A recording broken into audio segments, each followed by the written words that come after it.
Hello friends, चलिए आप लोग को वैदिक काल में हम पार्ट 1 दे चुके हैं। उसमें हम लोग वेदों के बारे में बता चुके हैं, कैसे कैसे उद्भव हो रहा है, क्या क्या है क्या नहीं है। आप लोग देख लेंगे पार्ट 1, उसमें आप लोग बहुत सारी चीज़ पता चल जाएगा। अब आते हैं आज पार्ट 2 में, यानी पार्ट 2 का भी वीडियो बहुत इंपॉर्टेंट है आप लोग के लिए। यानी क्वेश्चन को ध्यान दीजिएगा, यानी थोड़ा सा हम डिस्कशन भी कर दे रहे हैं। यानी वैदिक काल को हम लोग कितना माने हैं, 500 से 1000। उत्तर वैदिक काल ये जो आप देख रहे हैं ये आपका हो गया 1000 से 500 BC। अब थोड़ा सा इसे भी थोड़ा डिस्कशन भी कर दे रहे हैं। यानी कि वेद कितना है, 4 वेद। क्या ट्रिक्स दिए थे, री सी जो आए, यानी ट्रिक्स दिए थे। ये वेद भी आपको पूछेगा एक एक करके, मिलाने देगा चारों वेद को लिख के, तो इसको भी याद करना है। री सी जो आए, ये ट्रिक्स दिए हैं याद करने का, ये ट्रिक है। इस ट्रिक्स को याद रखिएगा, आपको याद हो जाएगा। ठीक है, अब आइए, आप इसका जो ज्ञाता है, ऋग्वेद को जो ज्ञाता है उसको क्या कहते हैं, तो होत्री। ठीक है, सामवेद के ज्ञाता का तो उद्गात्री, और यजुर्वेद का अधर्जु, और अथर्ववेद का ब्रह्मा के द्वारा गाया गया। ठीक है, अब आइए, इसका उपवेद भी आपसे पूछेगा। यानी कि उपवेद क्या है, जैसे ऋग्वेद का उपवेद क्या है, धनुर्वेद या युद्ध से संबंधित जो भी है इसको हम लोग उपवेद कर रहे हैं। अब आइए, सामवेद का उपवेद पूछेगा तो वो आपका गया गंधर्व वेद, यानी कि गंधर्व यानी कि संगीत का उत्पत्ति कहाँ से हो रहा है, इसी से हो रहा है। यानी कि ऋग्वेद में ऋग्वेद में उस समय का राजनीति, दूसरी बात क्या है, क्या प्रार्थना करना, ये सब के बारे में पता चल रहा है। सामवेद में संगीत के बारे में पता चल रहा है। यजुर्वेद अधर्जु के द्वारा गया शिल्प वेद, यानी कि जो यज्ञ युग सब करने का जो है शिल्प, यानी कि जो यज्ञ युग करने का जो वेद उद सब बनाया जा रहा है यज्ञ के बारे में, यजुर्वेद में पता चल रहा है। अथर्ववेद में इस ब्रह्मा द्वारा रचित आयुर्वेद, यानी कि मेडिसिन के बारे में पता चल रहा है। ठीक है, अब इसका क्या है कि वेदांग भी है, यानी कि आपको पहले हम बता चुके हैं वेद, ब्राह्मण, आरण्यक, उपनिषद, यानी फर्स्ट वीडियो में जाइएगा, आपको उसका डिटेल्स हम दे चुके हैं। वेदों के बारे में सब डिटेल्स दे दिए हैं। अब आइए इसका वेदांग, यानी कि इस वेद को समझने के लिए, यानी वेद क्या संस्कृत में लिखा गया था, अब क्या है कि इसको समझने के लिए क्या है कि 6 वेदांग भी लिखा है, उसको अंग जिसको कहते हैं। और जैसे हम एक बता चुके हैं वेदांत, एक पहले हम डिस्कशन किए वेदांत किसे कहते हैं हम बता चुके हैं। आप लोग इसको कमेंट करेंगे और इसका आंसर देंगे हमको, यानी कि वेदांत किसे कहते हैं। ठीक है, ये आप लोग के लिए क्वेश्चन रह गया, आप लोग इसको जरूर करेंगे। अब वेदांग यानी कि देखिए 6 है। 6 के क्या, शिक्षा, छंद, शिक्षा मतलब स्वर ज्ञान। संस्कृत का जो शब्द था उसको समझने में थोड़ा दिक्कत हो रहा था, तो स्वर ज्ञान के लिए हम लोग ये कुछ वेदांग लिखे। छंद यानी छंद साज, जो उसको जो सजाया जाता था कविताओं के रूप में, पद्य के रूप में, उसके बारे में बता रहा। व्याकरण, इसका व्याकरण यानी कि उसको जो शब्दावली जो उसको जानना है। तीसरा निरुक्त, यानी शब्द व्युत्पत्ति शास्त्र, यानी शब्द का उत्पत्ति कैसे क्या हुआ है उसके बारे में बता रहा है। ज्योतिष, खगोल विज्ञान, यानी कि यज्ञ के बारे में खगोल विज्ञान इसमें पता चल रहा है। और कल्प यानी यज्ञ विज्ञान। ठीक है, तो पहला जो 2 वेद है वेदांग है, शिक्षा और छंद, ये क्या है, इसको पढ़ने के लिए वेदों को। ठीक है, और व्याकरण निरुक्त, ये क्या है, वेदों को समझने के लिए। और ज्योतिष और कल्प क्या है, यज्ञादि कार्यान्वयन ये सब करने के लिए, ये सारा चीज़ का वर्णन है। ठीक है, यानी कि क्या है, संस्कृत से इसको हम लोग और इजी वे में हम समझने के लिए इसको हम लोग वर्णन करेंगे। अब देखिए नेक्स्ट जो आपका क्वेश्चन बनेगा, और ये आपको जानना भी है, जैसे हम लोग का देखिए संस्कार है, यानी किस वेद में जो जाति को जो बंटवारा हो रहा है। अब देखिए थोड़ा सा पॉलिटिकल में हम लोग नेक्स्ट वीडियो में आएंगे। पहले हम लोग अभी धर्म से ही जुड़े हुए हम बहुत सारी चीज़ को हम लोग जानते हैं। जो हम लोग क्या है कि वेद में हम लोग क्या क्या वर्णन है, ब्राह्मण उपनिषद में क्या क्या वर्णन है, ये सब। जैसे आप लोग देखें ना, मुंडकोपनिषद में क्या चीज़ का वर्णन है, सत्यमेव जयते। उसी तरह तत्समय का भी एक वर्णन किया गया है। ठीक है, तो ये सारा चीज़ कहाँ का क्या वर्णन है आप लोग अभी बताएंगे, उसको आप ध्यान से सुनिए, क्योंकि आपका क्वेश्चन वहाँ से बहुत ज़बरदस्त बनता है। आइए हम लोग शुरू कर देते हैं। जैसे फर्स्ट क्या है, प्रमुख उल्लेख एवं विवरण, यानी कि अब इसके बाद आप लोग प्रमुख उल्लेख एवं विवरण के बारे में आप लोग बताएंगे। ठीक है, जैसे देखिए प्रमुख उल्लेख एवं विवरण।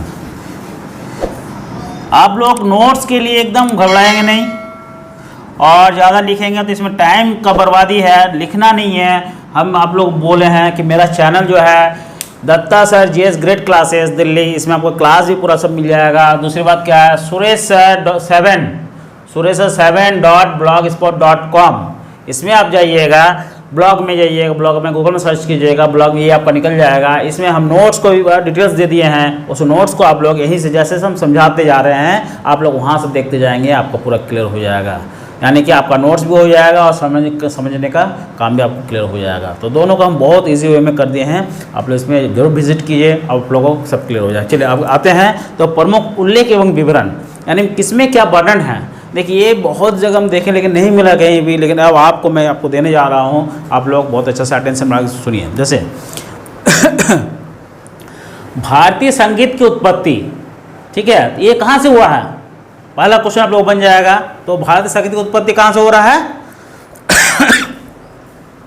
सामवेद से।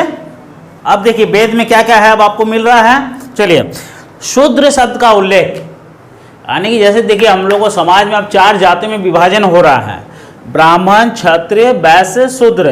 तो पहले देखिए ब्राह्मण मिल रहा है, क्षत्रिय मिल रहा है, वैश्य मिल रहा है, शूद्र शब्द का उल्लेख कहाँ मिल रहा है।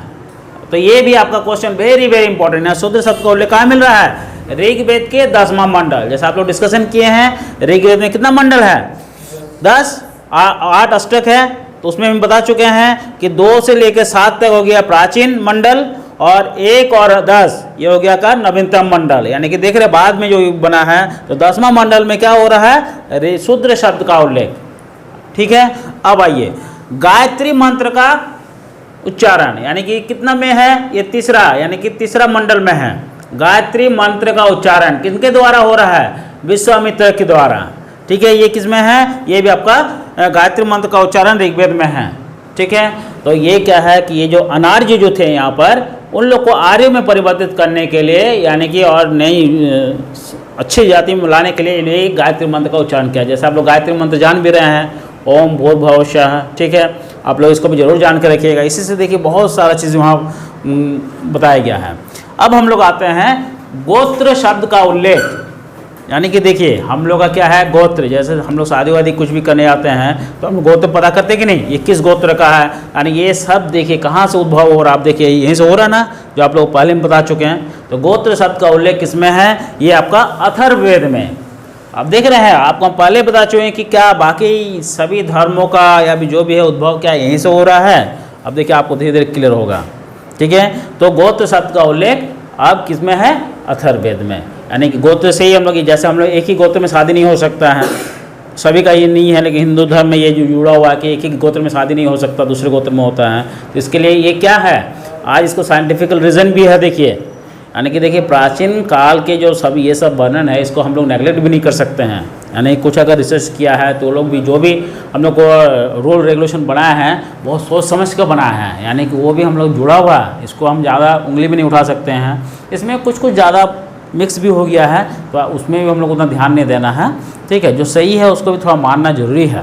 ठीक है, तो जैसे गोत्र, यानी कि आज के डेट में क्या बोला कि देखिए एक ही ब्लड ग्रुप में भी, ब्लड ग्रुप में बहुत सा क्या कंडीशन है। अब क्या है कि अगर शादी करने जा रहे हैं तो एक ही नहीं होना चाहिए, ग्रुप नहीं, मैंने कुछ उसमें कुछ फैक्टर है वो आपका सेम नहीं होना चाहिए। इससे क्या था, गोत्र मतलब क्या, गोत्र मतलब जो एक ही वंशज का गाय जो एक ही खूंटा में बांधा जाता था पहले। आप गांव अगर गए होंगे तो गांव में देखिएगा आपका जो फैमिली है बहुत बड़ा, उसमें में देखिए आप अलग अलग डिवीज़न हुआ है, उससे देखिए आपका एक गांव बन गया है। ठीक है, तो गोत्र से क्या है कि एक ही गोत्र में अगर शादी करता है तो उसमें क्या होगा, या तो बच्चे सही से पैदा नहीं होंगे, साइंटिफिकल रीज़न जो है, या फिर लेड़ा लुंगड़ा ये सब भी मैंने हैंडीकैप भी पैदा होंगे। ठीक है, तो ये सब बहुत सारा रीज़न है। तभी क्या है कि हम लोग जैसे हिंदू धर्म में क्या है कि एक ही गोत्र में शादी नहीं होता है। ठीक है, तो अब चलिए अब आते हैं राजतंत्र की उत्पत्ति।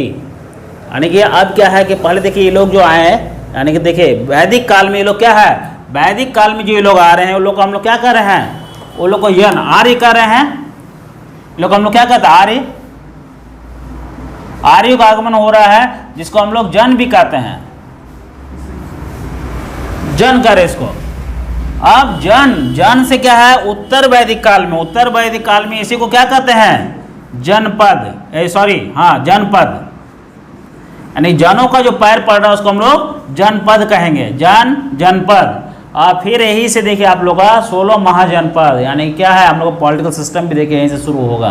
तो अभी जो है वैदिक काल में, उत्तर वैदिक काल में लोगों को क्या कुलपति, राजा बोल नहीं हो रहा, राजन ने कहा जा रहा है। अब यहीं से देखो राजतंत्र का अब शुरू होगा। तो चलिए, तो राजतंत्र की उत्पत्ति ये कहाँ पता चल रहा है? ऐतरेय ब्राह्मण में।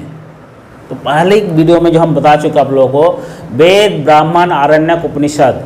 अब आप लोग पता चल रहा है कि ब्राह्मण में क्या डिस्कशन हुआ है, उपनिषद में क्या कहा, अब आपको सब पता चल जाएगा वेद में क्या हुआ है। तो राजतंत्र की उत्पत्ति के बारे में हम लोग कहाँ पता चल रहा है? ऐतरेय ब्राह्मण में। आपसे क्वेश्चन रहेगा कि राजतंत्र उत्पत्ति का वर्णन किस में है, 4 ऑप्शन देगा, उसको आपको टिक करना है। तो ये सब याद रखना होगा आप लोग थोड़ा सा, ठीक है। तो ये बार बार जैसे ही मेरा वीडियो इसको सुनेंगे तो आप लोगों को सुन के भी याद हो जाएगा। भाई ये वीडियो आप लोगों के लिए बहुत ही इंपॉर्टेंट हो गया है। पहले देखिए हम लोग याद करने के लिए हम लोग खुद वीडियो बनाते थे, और आप लोग याद करते थे कि अब हम लोग खुद मेहनत करके आप लोग के लिए वीडियो बना दे रहे हैं। तो भाई इसी बात पे लाइक, शेयर, सब्सक्राइब बनता है, आप लोग चलो इसको कीजिएगा, ठीक है। चलिए, ताकि हमको भी एनर्जी मिलता रहे। अब आइए, चलिए, बहुत कोई कर भी रहे हैं, उन लोगों का मेरे तरफ से बहुत बहुत धन्यवाद, और आगे आप लोग का प्रोत्साहन जो हमको आगे बढ़ा रहा है, ठीक है। चलिए, और आप लोग भी आगे बढ़िए। अब आइए, यज्ञों का उल्लेख। देखिए यज्ञ कितने प्रकार के होते थे। देखो उस समय 8 प्रकार, 4 प्रकार, 12 प्रकार आप लोग बताएंगे कितने प्रकार यज्ञ होता था, इसके बारे में आप लोग बताएंगे। तो जैसे हम आप लोगों को 3 यज्ञ के बारे में बता रहे हैं, जैसे अश्वमेध यज्ञ, वाजपेयी यज्ञ और राजसूय यज्ञ। ये तीनों यज्ञों का उल्लेख किसमें मिला है? ब्राह्मण में, ठीक है। यानी कि कितने प्रकार के यज्ञ होते थे? 4 प्रकार, 3 प्रकार, 8 प्रकार, 12 प्रकार। आप लोग इसको कमेंट करके भेजेंगे। आप लोग भेज नहीं रहे, बहुत कोई भेज भी रहा है। देखिए आप ही लोग का फायदा होगा, आप लोग क्वेश्चन के साथ हम मेरे साथ जुड़ेंगे तो अब क्या है कि धीरे धीरे आप लोग के लिए हम बाकी देखेंगे, बाकी क्वेश्चन हम खुद बना के देंगे आप लोग बहुत सारा चीज़। और नहीं करें खाली देख लिया छोड़ दिया, ऐसा ही मत कीजिए। ये आप ही का फ़ायदा का हम बात कर रहे हैं, ना कि मेरा ही फ़ायदा का। देखिए हम तो है ही, हम तो जुड़े रहेंगे ही, लेकिन आप लोग जल्दी से जल्द सब जान लीजिए और सिलेक्शन लीजिए, समझे ना। तो मेरे साथ जुड़ेंगे, डिस्कशन करेंगे, तभी ना आपको और आगे बढ़ते जाएगा क्या हो रहा है क्या नहीं। ना तो बस कुछ सुने और सो गए, ऐसा नहीं होगा। आइए, सोमपेय का उल्लेख। सोमपेय का हम बात किए थे, यानी कि कितना मंडल में है? ऋग्वेद के 9वां मंडल सोम देवता को समर्पित है। यानी सोमपेय यानी कि क्या है? जैसे इंद्र देवता जो है ना, सोमपेय सोम रस का पान करता था, जो आज मदिरा जिसको कहते हैं, यानी कि वच अल्कोहल, यानी कि यौवन प्राप्त करने के लिए, ठीक है, ये सब के लिए क्या है? सोमपेय का ये बहुत ज़्यादा लोग ग्रहण करते थे, ठीक है। तो सोम का उल्लेख, सोम देवता का उल्लेख किसमें मिला है? ऋग्वेद के, यहाँ सोमपेय का उल्लेख है ऋग्वेद के 9वां मंडल, ठीक है। वर्ण शब्द का उल्लेख, यानी वर्ण जाति का उल्लेख कहाँ मिल रहा है? ऋग्वेद में, है ना। आप किस वर्ण से हैं, किस जाति से हैं, सबको बात होता है ना, तो ऋग्वेद में ही इसका उल्लेख है। समाज को चतुर्वर्णीय विभाजन, यानी समाज को 4 भागों में विभाजन किया गया है, ठीक है। तो इसका वर्णन ऋग्वेद के 10वां मंडल, यानी कि 10वां मंडल अब 4 जाति में इसको डिवीजन कर रहा है। अब आइए, पुरुष सूक्त स्तुतिगान।